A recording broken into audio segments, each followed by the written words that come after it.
Welcome, wonderful beings. This is module 1, Set Your Intentions. And why did I call this module Set Your Intentions? It's very simply because in the field of life coaching and relationship coaching, having an intention calls forth a strong desire, obviously, to create and manifest something different in your life, in your relationship. And the word intention also calls forth the will to take action.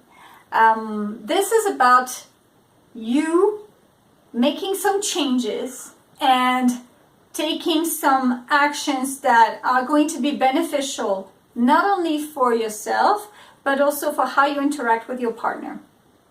And that's what we're looking for. This entire module is about creating the mindset for having, manifesting, creating a healthy, intimate, harmonious relationship.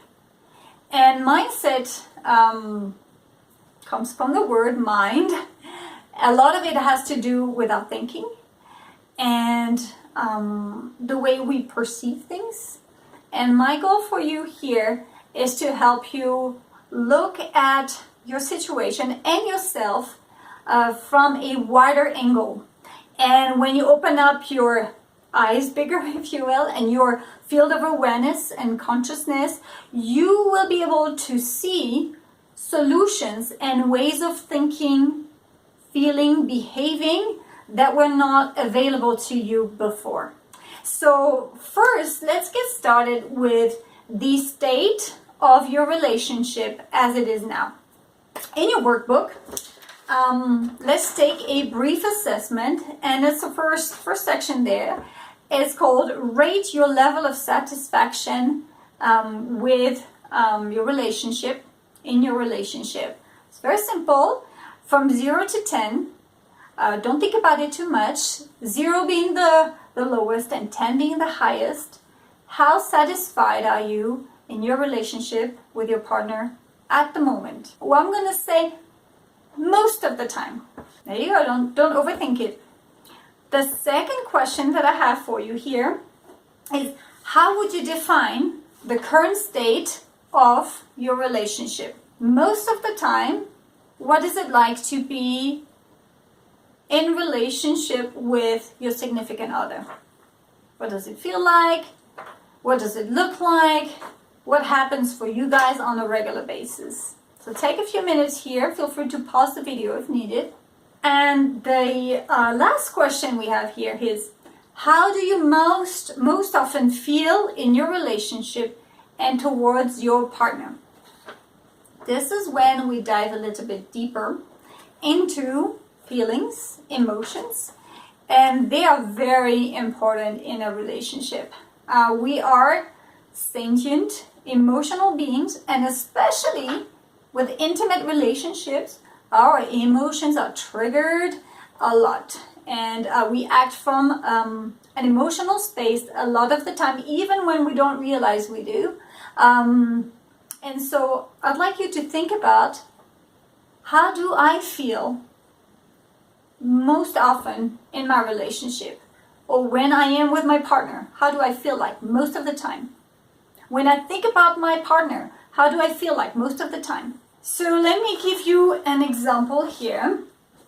Maybe you will say, I feel most of the time with him or her, I feel lonely, or I feel irritated, or I feel indifferent, I feel unworthy, or I feel dejected, I feel resentful, I feel angry, I feel upset, I feel depressed.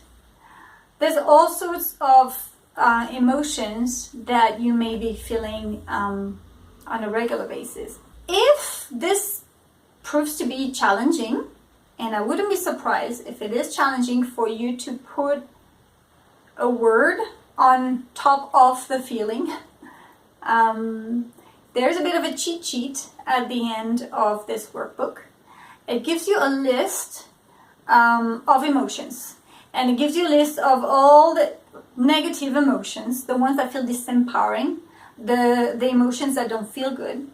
And there is also a list of the positive emotions and empowering emotions. And so you can look at it, because most of us have been raised with some restrictions around either feeling or expressing the feelings. In during my childhood, it was okay for me to express sadness. There were people there for me. It was okay for me to cry and to feel upset, but it was not okay for me to feel angry or irritated or upset, and there was no space for me to ever express frustration like that. So it does have consequences when you grow older and you're in a relationship and you are in very close proximity with your significant other. All this stuff comes out one way or another. So tuning in and having a deeper understanding of how you feel is really helpful. And I would like you also to think a little bit deeper. Let me give you an example. I was hanging out with this couple recently, and I was spending a lot of time with them. So I got to see how they were behaving with one another. And from my standpoint, and also from one-on-one discussions that I had with each of them, the lady was feeling upset, angry, irritated, agitated a lot towards her significant other. He was feeling numb at first, indifferent, overwhelmed. That's why he was also feeling numb, because then he shut himself off from feeling anything. And that's how he was feeling. So they were having different feelings. And eventually, because she kept on being pushy towards him in a way that she was getting more and more agitated, that he was feeling, that he was being less and less responsive and feeling more and more indifferent towards her, eventually he turned around and became angry and started lashing out. And it's very interesting to see how our emotions shift and what's at the root of our emotions as well. Let's say, for example, that one of your emotions is you feel depressed on a regular basis. You feel depressed in a relationship with your partner. It doesn't feel good. You feel sad. You feel sad and depressed. If this is how you feel, try to peel the onion. Try to peel the layer a little bit more. Why do you feel like that? Is it because you feel lonely? Is it because you feel unworthy? Is it because you feel uncared for? Is it because you feel lost? Let's try to go one step deeper. A little side note here. I know that there are probably things that are going good in your relationship as well. For some of you, it might be a tiny, tiny sliver. And for others of you, you feel like you have more of a balance, good emotions in a relationship and very challenging emotions as well. So you're kind of torn apart here. And for some of you, you might think, hey, I don't have a single good feeling in this relationship anymore. I'm just here because, hey, we're married and I don't know what else to do. I don't see the good. I don't feel good. So you might be on different areas on this spectrum. So I also recognize that there would be some positive feelings, and so feel free to add them as well. You might feel trusted, you might feel valued, you might feel loved, you might feel certain, you might feel confident in some areas, you might feel cared for. So take your time and delve into this exercise and If you end up repeating yourself or you're using different emotions that seem similar, that's okay. It's no big deal. It's not an intellectual exercise. It's a feeling exercise. So go deep inside and feel free to pause the video to be in a calm and relaxed state to search for this truth for yourself. Okay, so you're back. Wonderful. I hope this was a useful exercise for you to be able to tune in to your emotions, because everything unravels from it. There's yet another level behind emotions, but a lot of the way we tend to react and behave in our relationships, beneath it, there is an emotion. Let me give you an example of what was going on with this couple that I was telling you about. So he was feeling at some point overwhelmed, completely overwhelmed by the amount of talking and expectations and reaction from his partner. He didn't say, hey, I feel overwhelmed. Or he didn't look inside and say, this is what's going on for me right now. He says, enough, I can't stand this anymore. I can't stand you anymore. You are being blah, blah, blah, blah, blah, judgment, judgment, judgment, attack, attack, attack. And he had no self-awareness that he was feeling overwhelmed.